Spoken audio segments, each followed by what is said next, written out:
Hello, welcome to my channel. আসসালামু আলাইকুম। Learn and explore with নিশি থেকে আমি নিশি বলছি। আজকে আমরা ইউনিট 8 ফিল টু টিপ রিমেম্বারের টেলিং টাইমের এই চ্যাপ্টারটি সম্পর্কে একটু গুরুত্বপূর্ণ বিষয় জানব। তার আগে দেখিয়ে নিচ্ছি কীভাবে আমি একটি ক্লাস নেওয়ার আগে পূর্ব প্রস্তুতি গ্রহণ করে থাকি। সাধারণত যেহেতু আমি প্রাইমারি লেভেলের স্টুডেন্টদেরকে পড়িয়ে থাকি, তাদের তাদেরকে আরও ক্লাসে মনোযোগী করার জন্য, শিক্ষণটাকে আরও স্থায়ী এবং আকর্ষণীয় করার জন্য, তাদের কাছে আনন্দময় করে দেওয়ার জন্য আমরা কিন্তু শিক্ষণ উপকরণ তৈরি করে থাকি।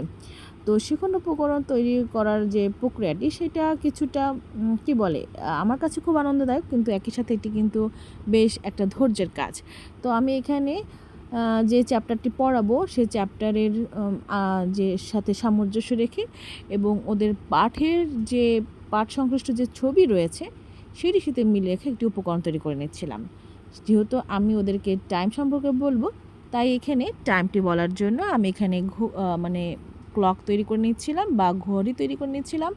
তো এখানে ইন্টারেস্টিং ব্যাপার হচ্ছে যে একই শেপটাকে একই রকম থাকার জন্য আমি এখানে প্লেটের সাহায্যে খুব সুন্দর করে ক্লকের আকৃতি করে নিচ্ছিলাম।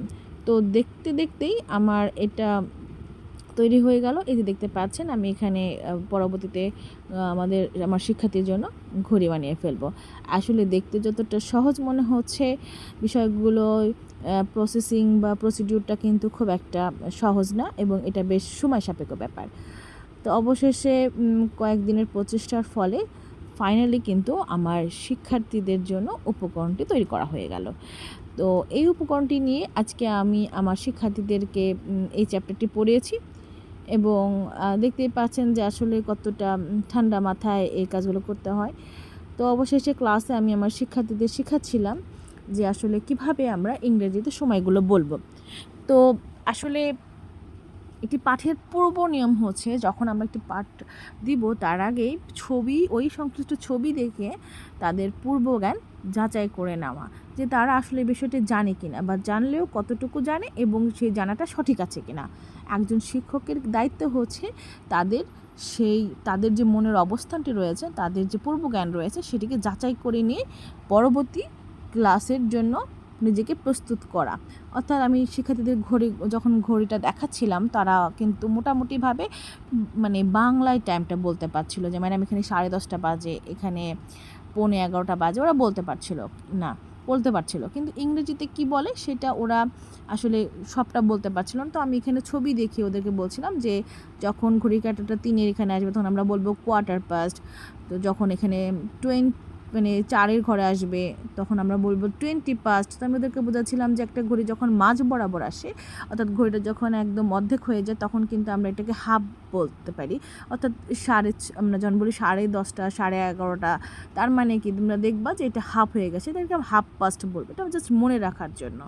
তো এখানে আমরা দেখতে পাচ্ছি যে 25 দেওয়া আছে, 22 দেওয়া আছে, আবার দেওয়া আছে 1/4, 10 অর্থাৎ একটা মানে 8-এর থেকে 9-এর কাটাতে যেতে কিন্তু আমাদের মানে মোটামুটি 5 ঘর পার হয়ে 6 মিনিটে যেতে হয়। অর্থাৎ দেখা যাচ্ছে আমরা এভাবে গুনি 5, 12টা 5, তারপরে 12টা 10, তারপরে 12টা 15, 12টা 20, 12টা 25, এভাবে কিন্তু আমরা বলি, তাই না?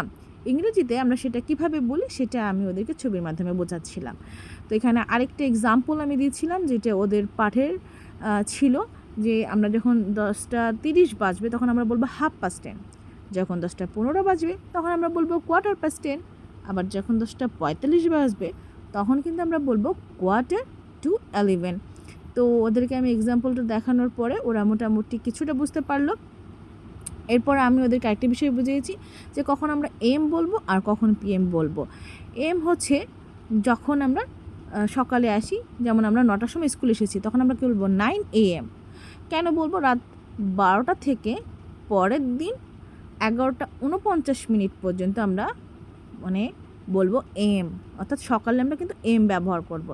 কিন্তু যখন আমরা বিকালে বা রাতের টাইম বলবো 12টার আগ পর্যন্ত, আমরা কিন্তু পিএম শব্দটা ব্যবহার করব। তো আমি ওদেরকে বলছিলাম যে রাত ঠিক 12টা থেকে মধ্যরাত থেকে শুরু করে পরের দিন যখন তোমাদের অ্যাসেম্বলির সময় হয়, ওই অ্যাসেম্বলির সময় অর্থাৎ তোমার কি 11টা। এখন আমরা এই ছবিটি একটু মনোযোগ দিয়ে দেখি।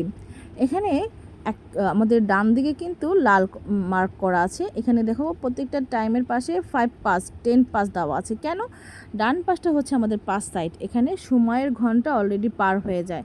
এই জন্য আমরা বলছি 5 পাস 10 অর্থাৎ 10টা বেজে 5 মিনিট, অর্থাৎ 10টা বেজে 5 মিনিট পার হয়ে গেছে, পাস্ট হয়ে গেছে, এই জন্য আমরা পাস সাইড বলছি।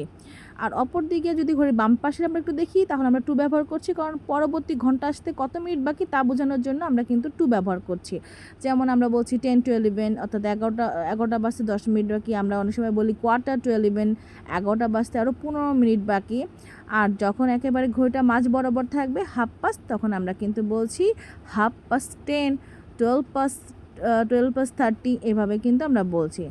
আর AM এবং PM হচ্ছে অ্যান্টি মেরিডিয়াম অর্থাৎ মধ্যরাত থেকে দুপুর 12টা পর্যন্ত, আর PM হচ্ছে পোস্ট মেরিডিয়াম, যেটা হচ্ছে দুপুর 12টা থেকে মধ্যরাত পর্যন্ত। আজকের এই ভিডিওটি দেখার জন্য সবাইকে অসংখ্য ধন্যবাদ। Thanks for watching. লার্ন এবং নিশি এই চ্যানেলটি আপনারা যদি পছন্দ লার্ন এবং এক্সপ্লোর নিশির সাথে থাকবেন। লাইক, কমেন্টস এবং সাবস্ক্রাইব করতে ভুলবেন না।